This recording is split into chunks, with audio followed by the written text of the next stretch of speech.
Hey everyone. So, just jumping right into it, obviously the big thing to talk about with this chapter is that end where we basically see All Might or the visage of All Might appear before Izuku, I guess, and him saying, "Izuku, it's time to say goodbye to One for All." And now the big question to come from this is what's going to appear on the other end of this? What's going to happen at the other end of this? Because if Izuku just completely loses One for All, then like point blank, he's gonna die. Like there's nothing that's going to be able to defend him. But like I have to believe that this is so obviously like we've all been predicting up to this point. I have to believe that something is going to awaken from the ashes of Izuku losing One for All. Whether like some kind of quirk gets awakened from the depths of within, is gonna get awakened within Izuku from the depths of within One for All, or he awakens a quirk he's had locked away inside of him all along. It's gonna be one of those two things. I think it's just a question of which one it is. It's either like going to be a quirk that's going to be given to him from One for All, or it's just or One for All itself is going to awaken a quirk that was buried within him. One of those two. Now, with that said, though, yeah, obviously the big thing we need. One thing I did like about this chapter is how, even though it was like a mainly an Izuku versus Shigaraki focused chapter, I like how we kind of got to see a lot of this from the other's perspective, from the perspective of the other holders, from pretty much Nana's perspective and from Kudo's perspective specifically. Like and honestly in Kudo's case, this is definitely one of those times where, yeah, I'm kind of on Kudo's side with a lot of this. Like, when it came to, like, the thing is, I really like the idea that with Kudo, he's very much in that sort of space of, like, everything he's been thinking about Izuku, everything he's thought about him, everything he basically he knew about, he had seen of Izuku, all of it turned out to be ultimately true, and Izuku just more or less proved Kudo's point in this. Has proved Kudo's point time and again throughout this whole fight, and yet despite that, I do like how it's not just sort of like there is almost kind of this sense to Kudo where he wanted for Izuku to kind of prove him, like, both. He wanted Izuku to prove him right in the sense where there's a part of Kudo that wants to believe in what Izuku believes. He wants to stop being so jaded, so just looking at the world from pretty much that one linear point of view, and he wants Izuku to, in order to show him that yes, this is the path to choose when taking Shigaraki. But at the same time, I can't help but kind of agree with Kudo and Nana in this chapter that Izuku, it's one of those things where Izuku is running out of time. Like, I don't think Izuku really has that much of a window, if at all, open left in order to truly, like, reach out to Shigaraki.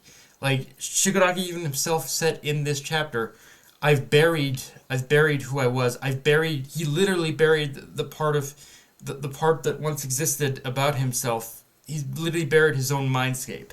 Now, obviously, with something like this, it's probably one of those things where it's probably setting up one of those things of, like, Izuku reaching out to the small, slight glimmer of a spark of light that still remains within Shigaraki, even despite burying it. It's that old shtick, but it's like, at the same time, as much as I want to believe in Izuku, in what he's saying, and the artwork itself, it really did good at, like, reinforcing just how much Izuku himself, even though yes, he still believes in that same shit, he is resolved in order to fight Shigaraki. But therein lies the problem, which is to say that it's almost become to the point where Izuku needs to kind of just end this first and then hopefully they can pretty much talk later. Like Shigaraki is on that warpath, and there's not much else reasoning with him at this point. Shigaraki has become who he needs to become for this fight. He's become the villain of his story. Izuku has become the hero of his story, and this is where the lines have been drawn. But Izuku still very much believes that he can reach out, and unfortunately, that's where I'm kind of on Kudo's side. Yeah, it's getting to the point where there isn't much room left to really reach out to Shigaraki. He has to, again, he can maybe if he plans this perfectly some way, maybe he can reach out to him, but it's also like, if he plans this out in certain, maybe he's got a plan where he can stop Shigaraki without killing him, but at the same time it's like you have to go full force. You can't just say can't half-ass this anymore. And again, the artwork does show he's going all out. He's not pulling anything back. He has resolved to fight, but it's like how much is he how far is he truly willing to go? He can only do that for so, because if it doesn't commit to going all in, then Shigaraki will win this fight. That's just kind of a reality of the situation we're in. That's what it amounts to, and I don't know. I want to again. It's one of those things where I am very much on Kudo's side with this. That there's not really much else he can do. And now, getting back to now with that said, there is one thing that kind of weirded me out about this chapter. The more I thought on it, which is to say that in the chapter we basically see we obviously see All Might's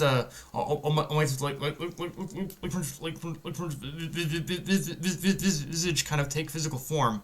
Now, correct me if I'm wrong, but wasn't it said that the person has to die in order for their visage inside of One for All to kind of manifest into physical form, or is it possible that they can still be alive and that happen? Because I could have sworn I said in order for the visage to happen, they need to die. But if I had to take a guess as to why this is, I imagine it's probably All Might himself. He's communicating to Izuku through his visage, and that's why the visage is taking physical form. That's kind of my bet on it, but I don't know. But yeah, guys, that's pretty much all I got for this review. If you enjoyed the video, like, comment, subscribe. Follow me on Twitter, analyst, Crunchyroll. Be sure notification bell, hit the subscribe button, and just share it around, guys. Dark Knight of Anime signing off. Later, everyone.